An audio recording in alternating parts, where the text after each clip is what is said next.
families may be traveling for spring break ahead of the Easter holiday. So far, more than 700 cases of measles have been reported in the U.S. That's the highest number since 2019, according to the CDC. So let's bring in health educator Dr. Griggs this morning. Hey, Doc, how are you? Good morning. Good. All righty. So should parents be worried right now? We're seeing this number tick up. Yeah, and you don't want to cause a panic, but if your child has not been vaccinated, then you absolutely should. Measles, as we're seeing, is a very, very contagious and a very dangerous virus of which there's no real treatment other than management of symptoms. And then you worry about the brain swelling that can lead to other issues later down, pneumonia, can possibly death. It can also decrease your immunity, erase your immunity to other diseases called immune amnesia. So it's something that should be taken very seriously. And the best way to protect yourself is to get vaccinated. Wow. Okay, so put this into relative terms for us about how contagious this might be. I think people can feel how contagious COVID felt, or maybe the flu or something. Can you compare measles to that? How worried should we be about spreading? Yeah, measles is significantly more contagious than that. It's a respiratory virus that it's transmitted by respiratory droplets that can linger in the air for up to 2 hours. In a situation where you would have, say, a room full of 10 people, and one person has the measles and sneezes, 9 of those 10 people, if they're unvaccinated, would actually become infected with the measles.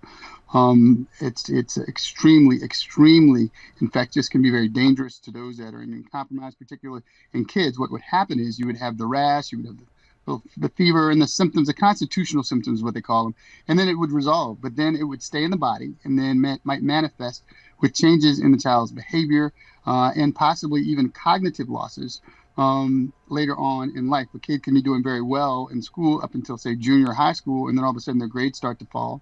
And then they might show symptoms of the brain swelling that takes place that could be potentially fatal later.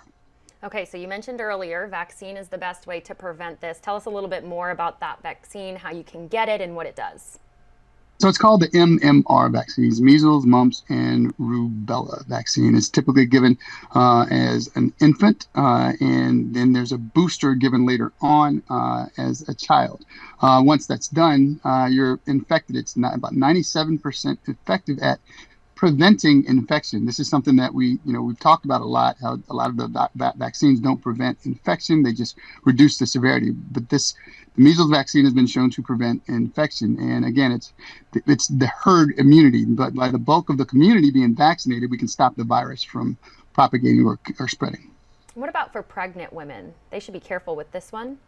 1000%, absolutely. Measles does not discriminate, and it's something that if the children are not, they're not old enough to be vaccinated, they might not be protected against. Again, measles was declared, we thought we'd conquered it in 2000, and then it came back in 2019, and we're on pace. I think there were 1,274 infections was the record, and now we're on pace. We're not even halfway through the year, and we're at 732. Alrighty, so we need to get this under control. Thank you, Dr. Griggs, for all of the great health advice and the great knowledge. We appreciate you. One thing, if you're concerned, talk to your doctor about your titers. Everyone should check their vaccination records to make sure they're protected. That's it.